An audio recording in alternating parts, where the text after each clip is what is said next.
So I went into the living room and I sit down next, and he said, may I ask you a very, very personal question? And I said, sure, Uncle Hubert.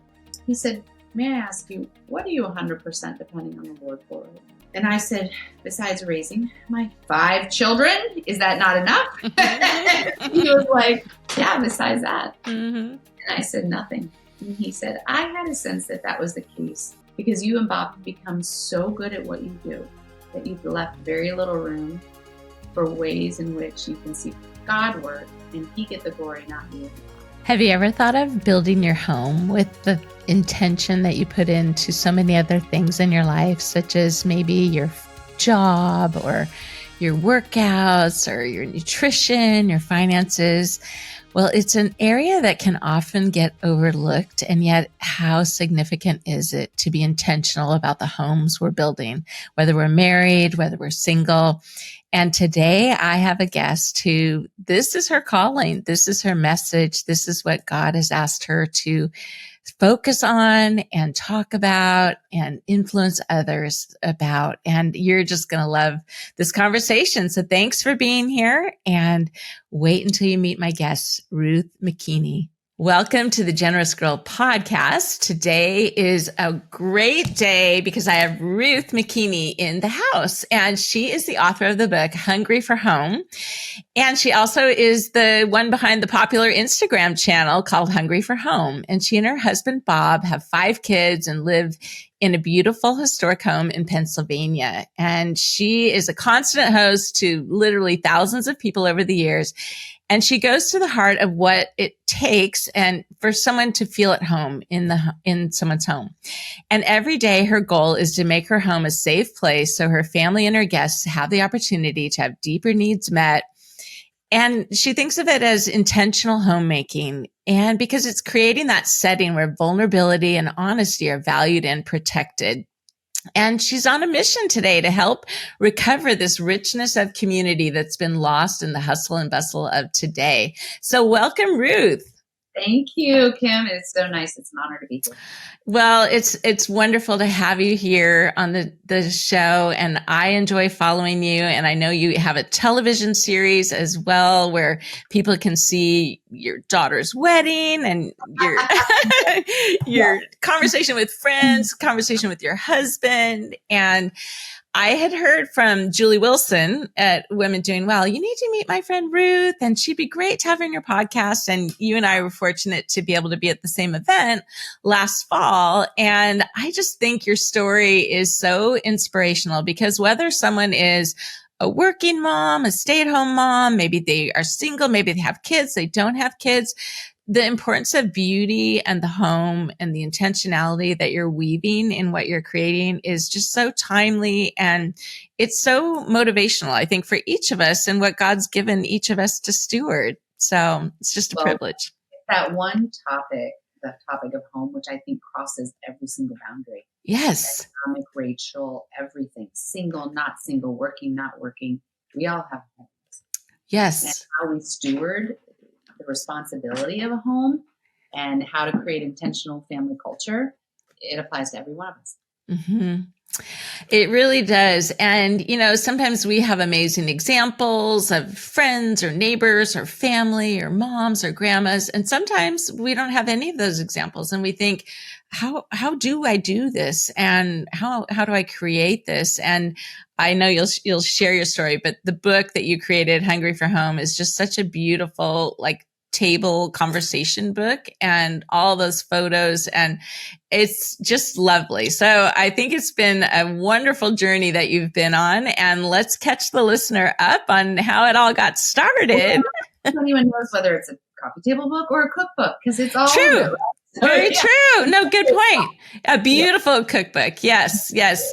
My youngest daughter is getting married, and her sister put together this book for her for their bachelorette, which I thought was such a great idea, where she got a recipe from each of her best friends. They had 13 girls who were on this trip. And then the left side of this book was the recipe from that friend. And then the right side was pictures with her and the bride on the other. And she has this hard, coffee table book. I thought that's a neat idea too. And it's almost like a junior league cookbook, right? Yes. It's your friends getting together to do that. Exactly. Yeah, definitely literally the heart behind the book.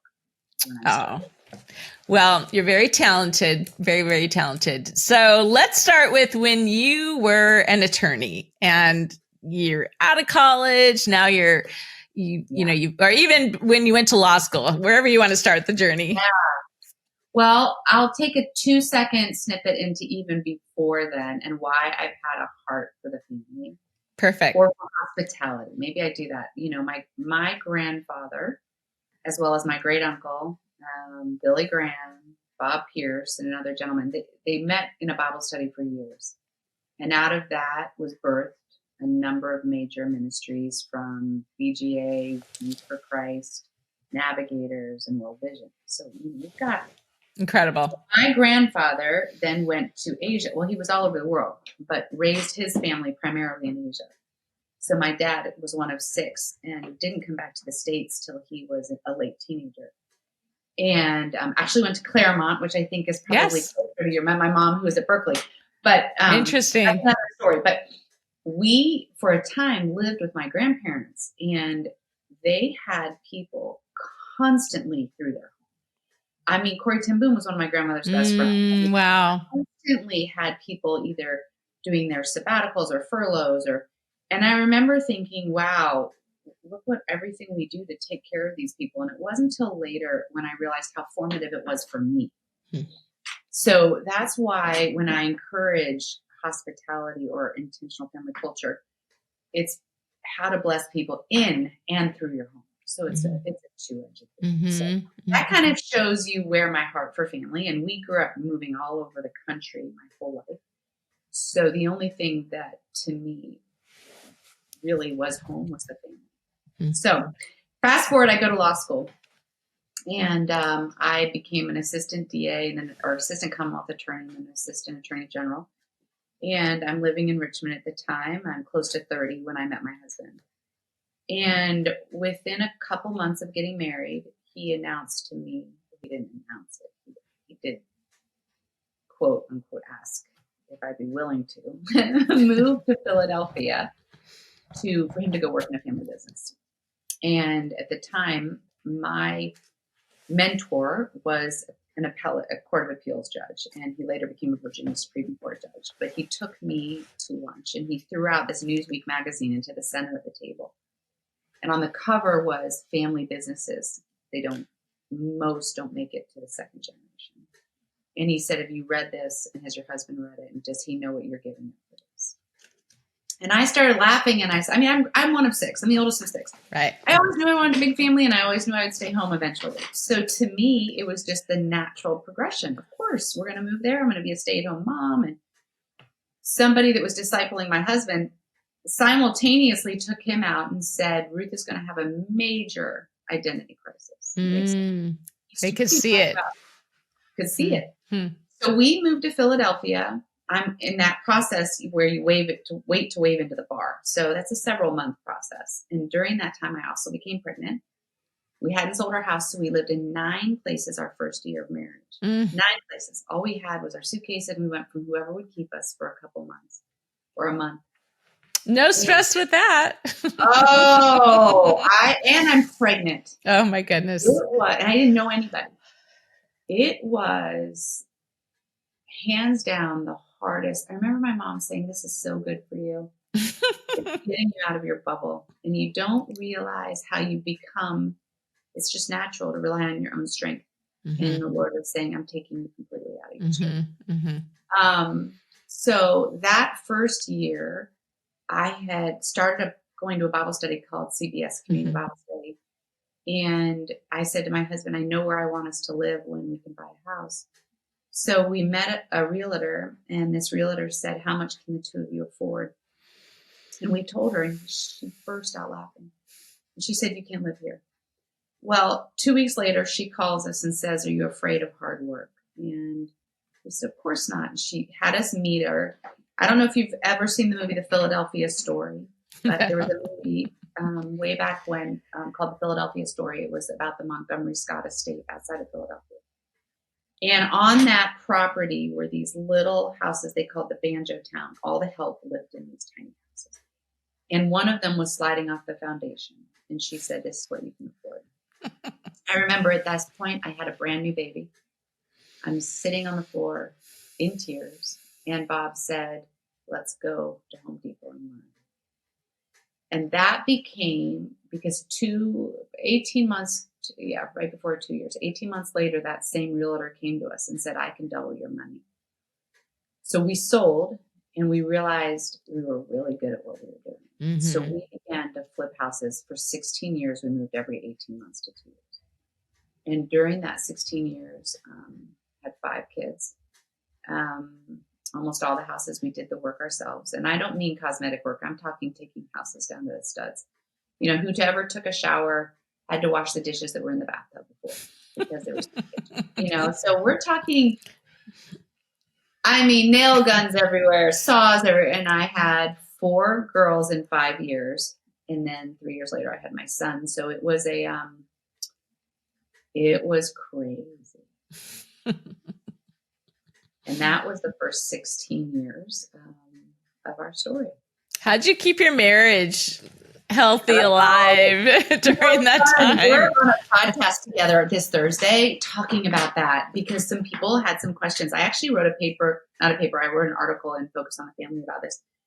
Bob and I sat down, I think it was before our second house, and we didn't have money. We literally had nothing. We used to play games on our bed at night and keep track in the lids of the car, because we couldn't even go out to eat. Everything we made poured into the next house. And we were in Barnes and Noble, because you know how they have those magazine racks and the coffee shop in there. Mm-hmm. The magazines for free and put them back up. So we're in this place, and each one of us had our own yellow legal pad of paper, and we would go through all the home magazines and write down those things that were our dreams or desires for the upcoming house, or, you know, the types of flooring we wanted, or kitchen, and we would keep a list. And at the end of that, Bob would show me his list of non-negotiables, and I would show him my list of non-negotiables. And there was something so awesome about, I mean, when you're in that process of flipping houses, you're making hundreds of decisions. Yes, little decisions all the time. Mm-hmm. You don't always care about the decision, but the other person might. And what that did was, I mean, my non-negotiables were always the kitchen. Mm-hmm. It was always putting a fireplace into the kitchen. Mm-hmm. It was, I mean, I just had my themes, and then Sure. Bob had his things. It gave that person the permission to make their own decisions without worrying about the other person. And it really cleaned up I love that the whole process for us. Mm-hmm. We entered into it on the same page, Mm-hmm. as opposed to trying to navigate that daily. Right. So one thing that I think Bob and I did incredibly well was, and the testament to that is we came out of all of this stronger than we did going into it, which is pretty miraculous. I mean, you're talking about moving every 18 months, having babies in every house, and redoing every house. It's just, and he's running his own company. It's a lot. Mm-hmm. So, but we really prioritized our marriage about the project. Mm-hmm. And I think, like you said, when you know kind of, okay, this is your domain or wheelhouse, you're going to focus here, I'm going to focus here, but we're doing it complementing each other rather than stepping on each other's toes and wasting time. Supporting each other, you know. Right. I'll give you an example in the latest house, and we'll get into the house I'm in. But, you know, I had said, I'm in charge of the kitchen. I don't even want you to see it. I'm going to surprise you. I'm going to do it. And I had designed this whole island. It had old barnwood, and then it had marble. Okay. And with the Amish, I had designed it. And the day they brought it to the house, the Amish gentleman called me. He's like, Miss McKeaney, we can't get it in the house. You never measured the door. I had to humbly call Bob. We can't get it in the house. And he comes home. He had to take out all the windows and all the trim. And he, to this day, was like, it will never leave the house.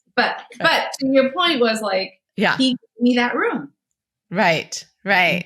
You know, in marriage, I think early on when you think you're so similar, right? When you get married, oh, my soulmate, and we're just going to, this is going to be our life. And then the way men are wired differently, think differently. And I felt like I learned early on, I've got to embrace the differences and not fight them and feel like, okay, my brain is the spaghetti and all connected, and then his is the waffles all in compartments, and not trying to make that, well, think like I do, but okay, let me maximize how he can think in a way that I can't think. And not only that, it's like you begin to value what the other person values. Right. It wasn't, he literally was able to say to himself, those things are really important to her.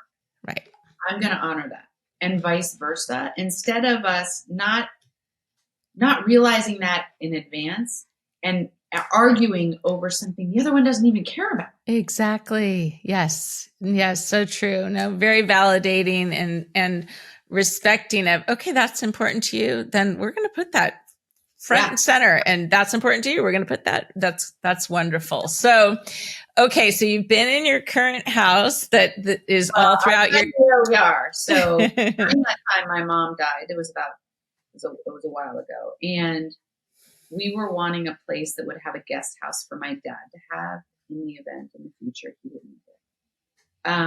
We landed on this 307-year-old, anyway, 307-year-old house, whatever it is, that William Penn had deeded. We are the fourth people on the deed in 307 years. So every family kept it for 100 years. Wow. And it has 2 guest homes, so it has even more than, but there were not even photos on the internet because it was in shambles. Trees growing into the 3rd floor. There were, and you didn't just have to do the homes, the 3 homes, but the property. So this was kind of going to be the big one that we did. And, there were times we had to, sleep outside, or, it was a whole nother ballgame. So that's where we are right now. Mm-hmm. Like it's becoming your life's work, really. Like everything. Even when we went to put in the barn, because it was a dairy farm. It was originally 300 acres, and it was a dairy farm, and the farm burned down in the 50s. So we wanted to rebuild the barn. The barn burned down in the 50s. So Bob sat the kids down, because now they're all beginning to enter teenage years, and we knew the cost to our family would be great. And I don't mean financially. And Bob said, listen, I have 5 athletes, 5 very busy kids. We aren't going to do this unless the whole family's in. Mm-hmm. And he wanted to pay cash for the barn. So we went and flipped another house as a family, and the family did the work. So he's done a great job of making sure that our family didn't pay. Right. They're not resentful. Mm-hmm. Mm-hmm.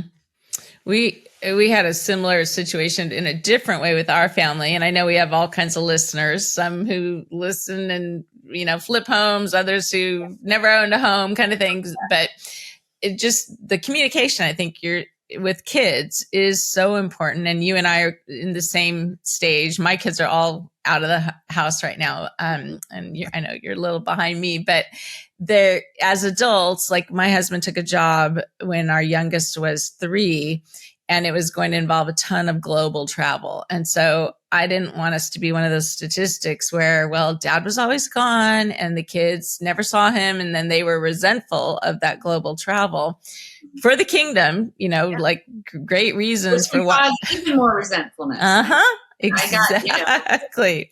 But I had read a book that John Maxwell had written, and he talked about getting a job and negotiating with that board. Like, this is great. I'm going to travel a lot, but I'd like to bring my family on one trip a year, one global trip, international trip a year. And so I told my husband, hey, why don't you do this, as he was negotiating this new role? And he did that. And it allowed every year for our family to go someplace. Sometimes it was domestic and maybe it was speaking at some camp, but other times it was overseas to China or, England, or it was Mexico. And that really, really changed the game for the kids, because then they were like, okay, dad's here in this place. Where are we going? And right. And you'll see that their dad is keeping them a priority.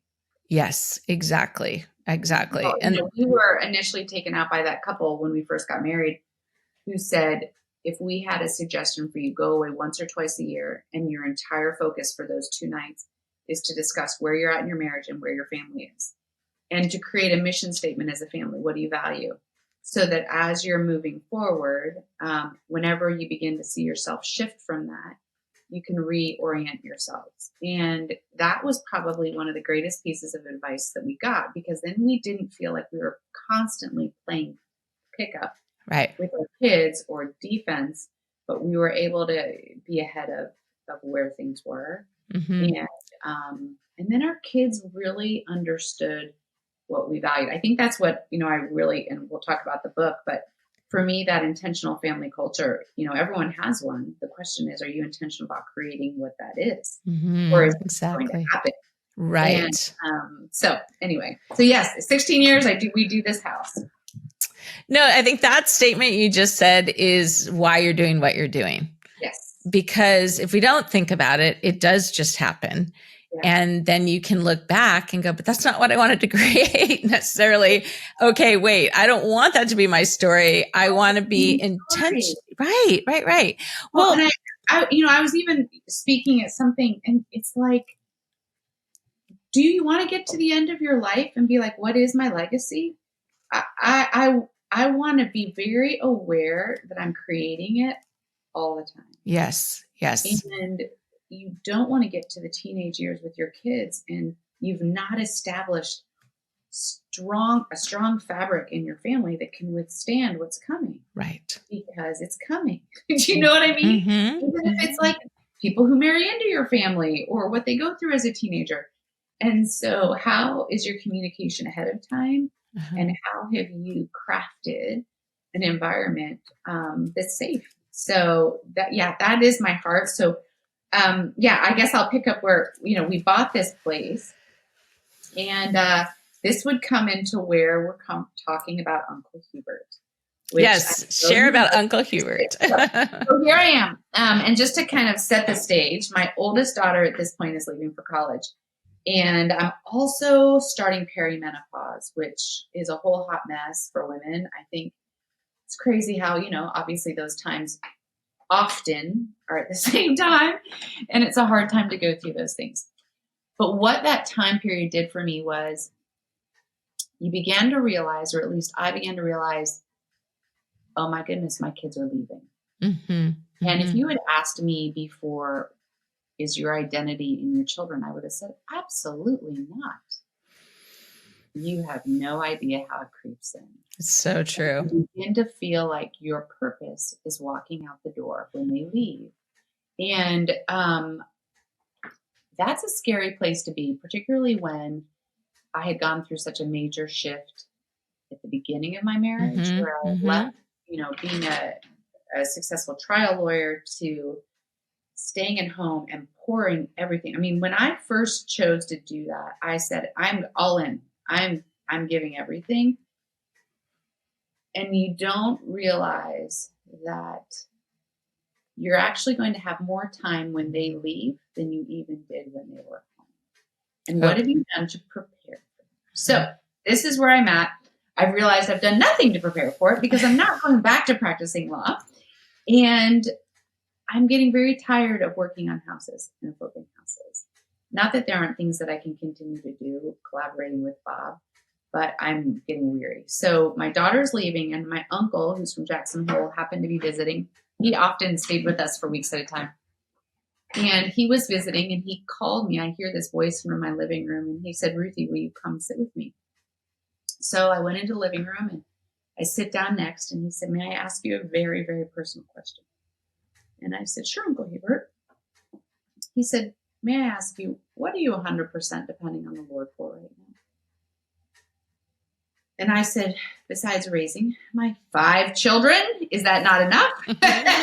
He was like, yeah, besides that. And I said, nothing. And he said, I had a sense that was the case because you and Bob have become so good at what you do that you've left very little room for ways in which you can see God work and he get the glory, not you and Bob. And he said, may I challenge you? And I said, yes. And he said, here's my challenge.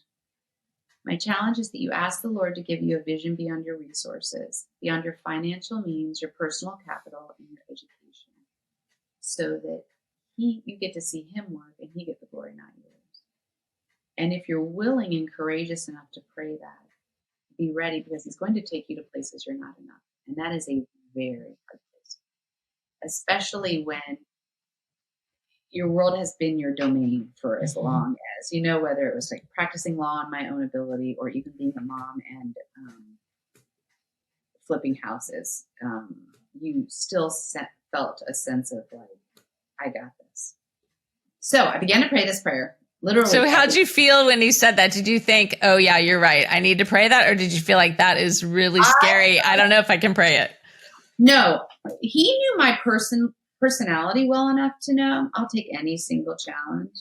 My mom had given me a couple in my life that I took her on immediately. And the Lord really showed me some things. And they were hard things that I had to be willing to be corrected about. So I that doesn't bother me. And I think the timing of it, the Lord knew I was ripe to hear it. Because at that point, I was willing to hear anything. I was really in a hard place. So maybe a month or so after that, I was invited to a Women Doing Well event up in Connecticut. This is before I was on the board of it. So I had been involved. I had helped throw the Philadelphia event. So this is before all that. And I went up to Connecticut with my closest friend. And we're sitting at, she's one of my very dear friends, Sally Lloyd Jones, who wrote the Storybook Bible, and a number of other women who are really pioneers and women who have blown it out as far as business. They're just incredible. So I'm sitting at this table going, what am I doing here? I'm a stay-at-home mom. I have no business being in this ballroom. And there's several women sitting up on stage, and they were all on a panel, and they were talking about, they were leaving their areas of ministry or areas of business to go into ministry. And those, I think all of them were in like a C-suite position. So one made the statement, I could do a spreadsheet in my sleep, but I didn't even know how to make a charcuterie board. And we get in the car, and a Women Doing Well event all has to do with helping you determine what are you passionate about, what do you feel your purpose is, and what is the plan that's around those things. So we leave this, and I'm in the car. We're on our way back, and I said to Heather, I'm crying in the car, and I said, I have no idea what I'm passionate about other than blessing people in and through my home. What would God ever do with that? I mean, those were my exact words. And then I said, I don't know my purpose anymore because my kids are leaving. And I definitely don't have a plan. And she punched me in the arm as I was driving. And she said, well, at least you know how to make a charcuterie board. If you ever see the book and you open it up, it opens up with a charcuterie Beautiful board. So that's the story of where that came from. So I go to this event. I come home. A couple of months later, I was invited by a dear friend. Her name's Wendy Rogers, who speaks a lot around the country. And she was speaking at the Women of Legacy conference event that was in the Bible. And so she called me and said, hey, come down and stay with me at this. Well, if I thought that other group was intimidating, this one's a whole nother ballgame. And so I am like, I have no business being in there. And they're all, the night before, they were having cocktails in the Trump Hotel. And I was running late. And when I tell you, I'm in my ripped jeans from college, a tank top, and flip-flops. And I come breezing into the Trump Hotel, and these women are all dressed to the nines, sitting around having cocktails. And I'm like, what the heck? What am I doing? And I sit down to the most beautiful, regal-looking woman. And she and I begin to have a conversation. And she starts to cry in our conversation. And she said, you're my divine appointment. You're my divine appointment? Yeah. And I said, I've never been anyone's divine appointment. What is that even? And she said, I prayed on my way here, Lord, if I'm to be there, make sure I have a divine appointment. Well, she goes and she gets a drink. And while she's gone, one of the other women leaned over and said, do you know who you're talking to? I said, I have no idea. And she said, it's Sarah Perot. I said, I don't know who Sarah Perot is. And she said, well, you can look her up later. But have you heard of Ross? So I now know everything. So she comes back. We spent a little time with each other over the conference, but I didn't get to see her very often. Now I get home, fast forward about a month, and I'm hosting a wedding for about 300 women or 300 people. And I get chronic migraines. I've had them my whole life. And I'm laying on my kitchen floor the day after. It's on a Sunday. And my husband's rubbing my head. And my phone starts to beep. And now you need to understand, I'm praying that prayer every day. So in hindsight, when you look back at the tapestry God has weaved, yes, it is mind-blowing. Because what people need to understand is I didn't know that I believed it would actually happen, nor did I have any understanding of what it would look like. So anyway, I'm laying there, he's rubbing my head, and my phone starts to beep. And I said, who is it? He said, it's Sarah Perot. I said, what does Sarah want? He said, she wants you in London tomorrow. I'm laying on the floor. And tell her I have a migraine. I have a migraine. I have 5 kids at home. I'm not going to London tomorrow. I don't go to London next week. So this happens after a couple of texts. And Bob says to me, you haven't even prayed about it. And I said, I don't know what I'm praying for. I can't. So Bob prays, and her next text was, I'm bringing you here. So Sally Lloyd Jones was also coming. Well, I said, I can't come tomorrow because she was hosting something and asked if I could come. So I came the next day. I was picked up. A gentleman that picked me up, it's kind of like a driver. And he said, oh, we missed you at her party at the Buck. I said, the Buck? He said, the Buckingham Palace. I had no idea. So I get to her house. Now you need to understand, she is so dear to my heart. And there are those relationships or points in time that you look back and there are crossroads. Absolutely. That's what she was. So I spend the week together. And on that last day, Sarah tells Sally and I want to take you to my favorite farm outside of London in the Cotswolds for lunch. So we go to this farm. We're having lunch. And she says to me, why did you even bother unpacking your boxes when you knew you're going to move every 18 months? And I made this statement. I don't know where it came from. Everyone is hungry for home. Both of them at the same time pick up their computers. I mean, God's amazing. They look at each other, and one says to the other, it hasn't been taken. And I said, what hasn't been taken? They said, you're supposed to write a book. And I said, oh, no.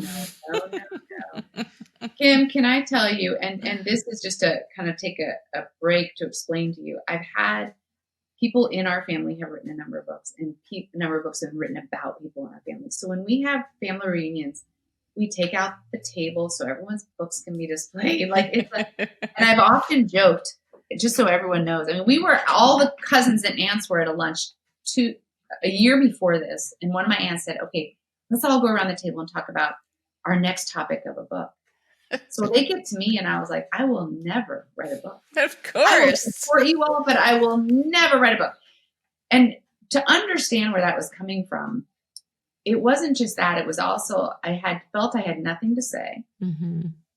And I didn't feel like I was capable of doing it. And so what are all those things? And I'm not making connections at this point. What are those things that Uncle Hubert's been asking me to pray for?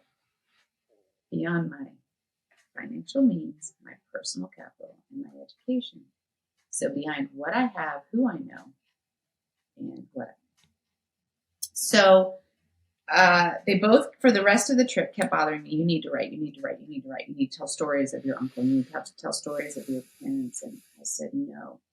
I get home, and my sister has been living with, she lives in one of the guest houses with my dad. And she came over and she said, how was the trip? And I said, you're going to laugh, but they think I need to write a book. And she starts crying instantly. And she said, you're to write a book. I said, I'm not writing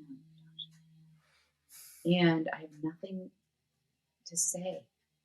And she said, I have a friend in California who's an author. Would you have a conversation? And I said, sure. I mean, the most I would do is put all my family recipes into a book for our kids. So I pick up the phone maybe that day, maybe the next day. And I called her friend Jess and I said, Jess listened to our story. And she said, I'd like to fly out there. This is bigger than you.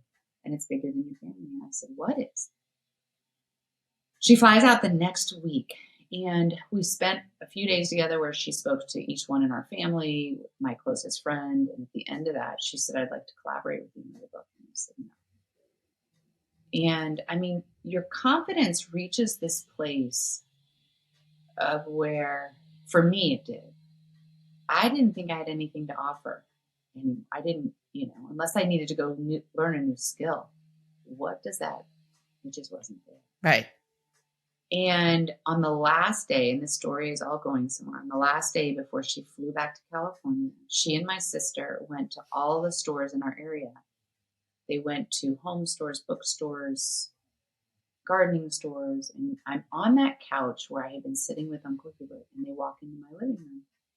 And she walks in with these 2 beautifully wrapped presents. And she said, before I leave, I wanted to give you 2 gifts. So I opened the first gift, and it's this really cool teapot from a store called Terrain. Do you know Terrain? Yes, yes. So, and isn't God, he's got such a sense of humor.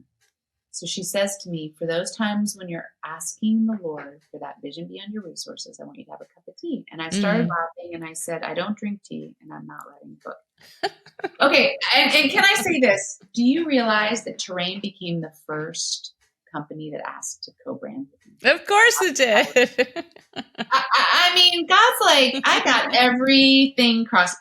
So she hands me the second gift. And she said, before you opened it, and again, like I just said, she goes, I went to all the stores in the area looking.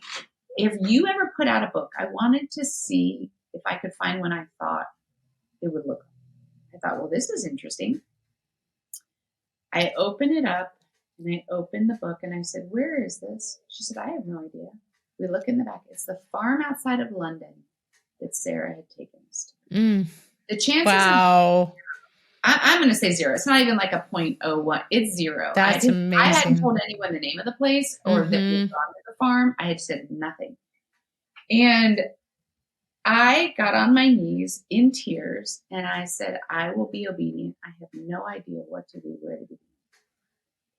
And Jessica said, I'm going to put an app on your phone, and every Monday for 6 months she did this. She sent me a list of questions on Sunday, and I would talk into my phone and answer and tell stories. It would transcribe onto her computer, and then we would work together. It's perfect. Then over COVID, a friend came and took 33,000 photos.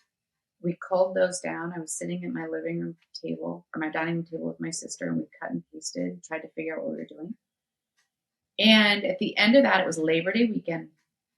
And I was sitting, Wendy, that same person that I had stayed with, said, I'm going to put you on a call with the gentleman who wrote The Purpose-Driven Life with Rick Warren. And I want you to have a conversation with him about publishing. And I was like, okay, I don't know what I'm doing. You need to understand, I don't know what I'm doing. And we get on this call, and he says, after a long conversation, he said, here's your problem. What's your social media? And I said, I don't have social media.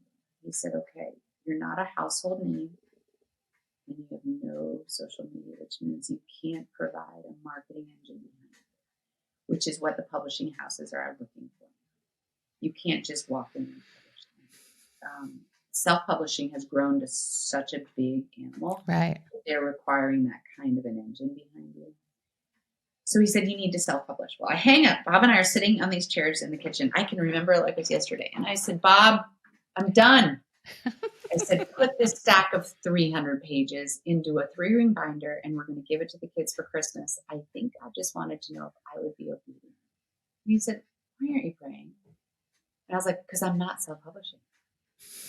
We sit there, we praise, we finish praying. He looks at me and he goes, I think my new paddle partner from South Africa just bought a printing company.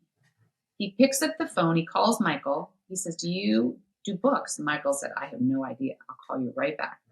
Michael says, we do. I'll have it done in 6 weeks.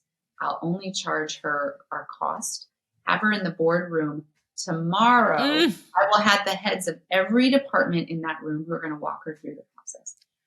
When I tell you that I can't take credit for one thing God has done, he gets in fact, if anything, I slowed him down because I didn't believe or have faith or have the courage sometimes to keep moving forward. So I can't take any credit, not even, you mentioned the show earlier.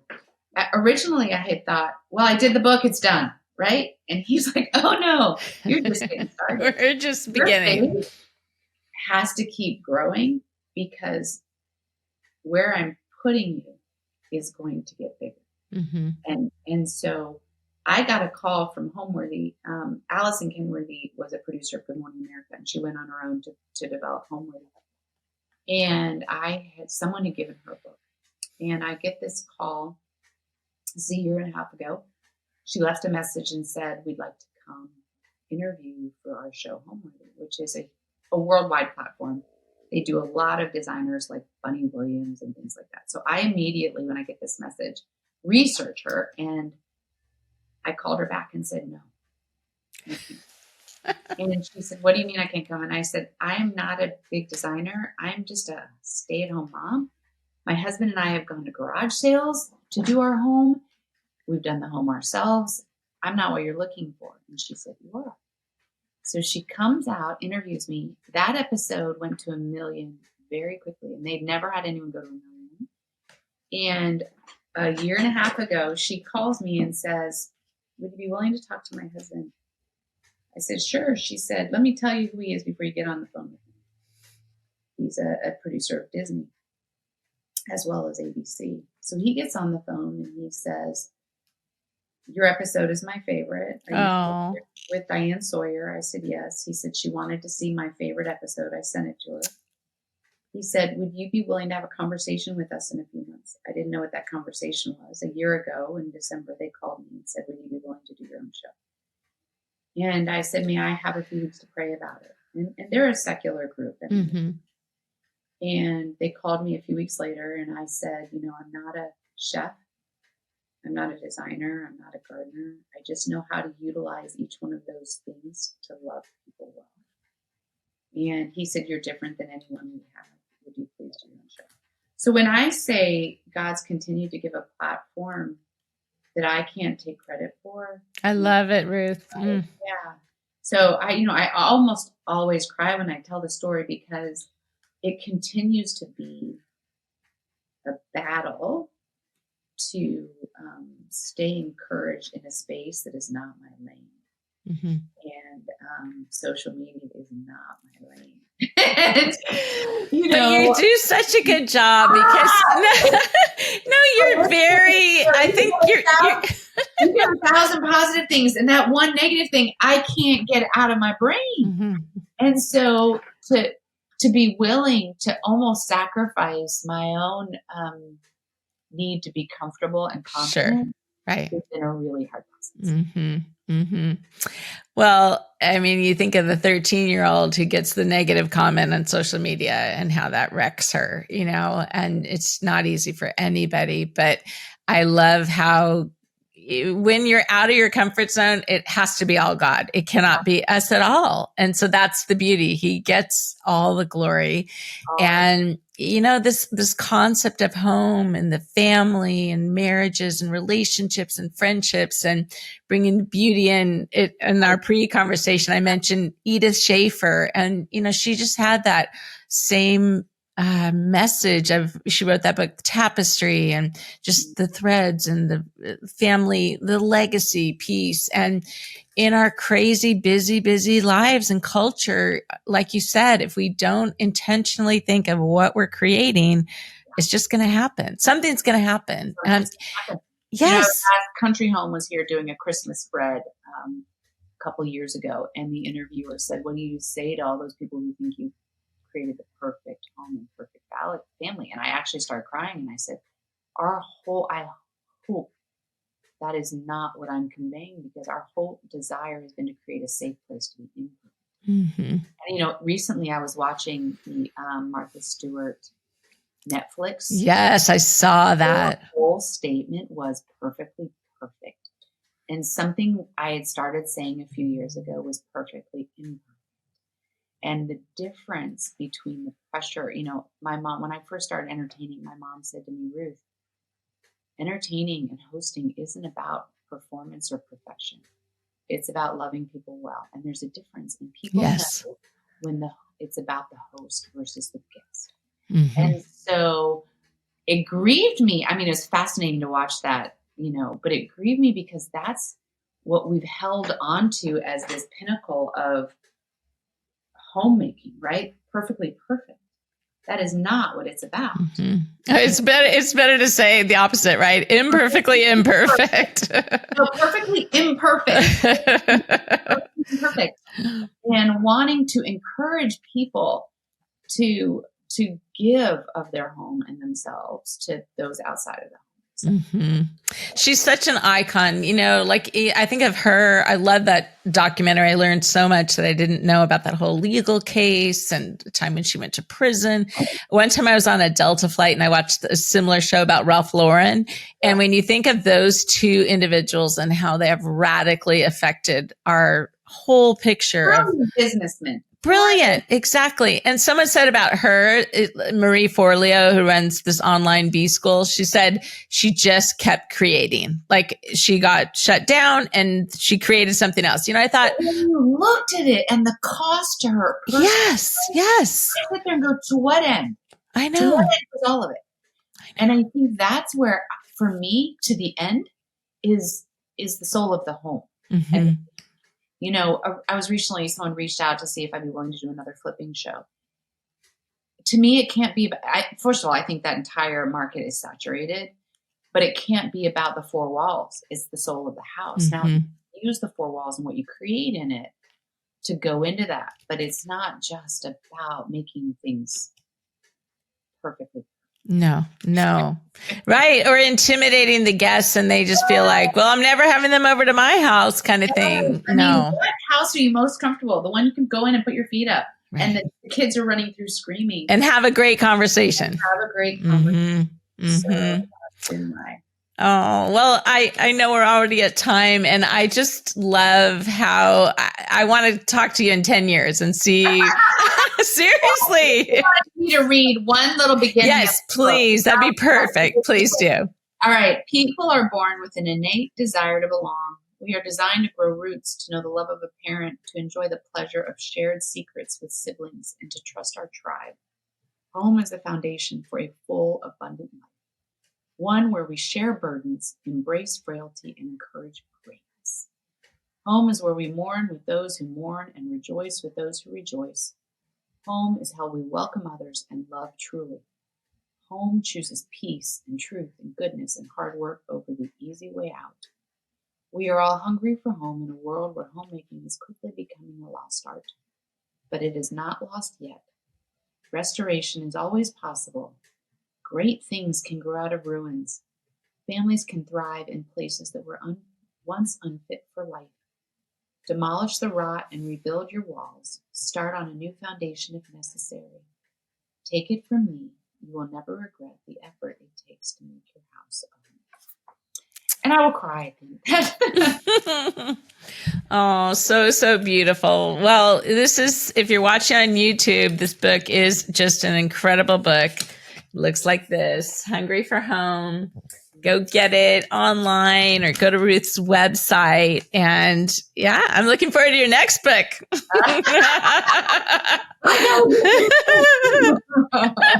Okay, but I need you just quickly to share Bible verse and book you're reading and recent bargain. I realize a lot of people claim this as their Bible verse, but it has been an encouragement my whole life. And is for that I know the plans I have for you, says the Lord, plans to prosper you, not to harm you, and to give you a hope in the future. And that's Jeremiah 29:11. And I think, I've gone through things with my core original family as well as this one where I hung on to that verse. Mm-hmm. Secondly, the book I'm reading, it's with a leadership group. I know a lot of people have heard about it. It's, a secular book, but it's called Let Them. Let Them. And, by Mel Gibson's. And it's just been amazing. And then what was your third? Oh, what is the chocolate tip? I love to go to high-end consignment home stores or any kind of consignment home stores to find things. So I can always find a fabulous, I love my Oriental rugs to look beaten up. I love, so I would say find a consignment home store.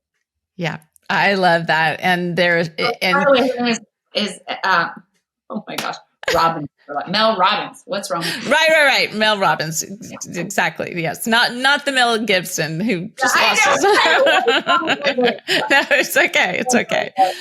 Well, thank you so much for the generosity of your time. And, today as we've looked at those two pillars of faith and family and what God has woven through all of those threads in your family. I know the listeners have the same thing, like he's building a beautiful tapestry. And maybe as a listener, you're in that season of what is my identity? I used to do this and now I don't know. The things are changing. And that is the thing with Christianity. It's never static. He's always forcing us to grow and move into that new space and just seeking that clarity for the calling and the peace that he gives us. And even if it's unfamiliar territory, we never thought we'd be in this spot, but when he wants us there, he will provide, he'll give us the strength. And so I think your journey of never wanting to kind of be where you are now is beautiful because you can only do it with his strength. And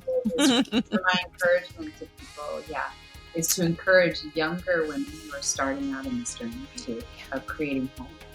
Yeah, it's a foreign concept for the younger because we are running hard and fast. Yes, exactly. Down enough to not pay the cost later. So I think that, encouraging women of all ages, their identity is in him and what he has for them. Yes. Well, you've been a great encouragement to me with this conversation. So God bless you, Ruth, and thank you again. You got it. Thank you, Kim. Thanks so much for joining us today on the Generous Girl podcast. We're so glad that you're here.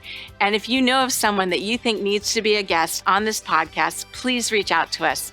New episodes are released every other week, and you can follow us on YouTube and on all platforms. Thanks for being here, and we'll see you next time.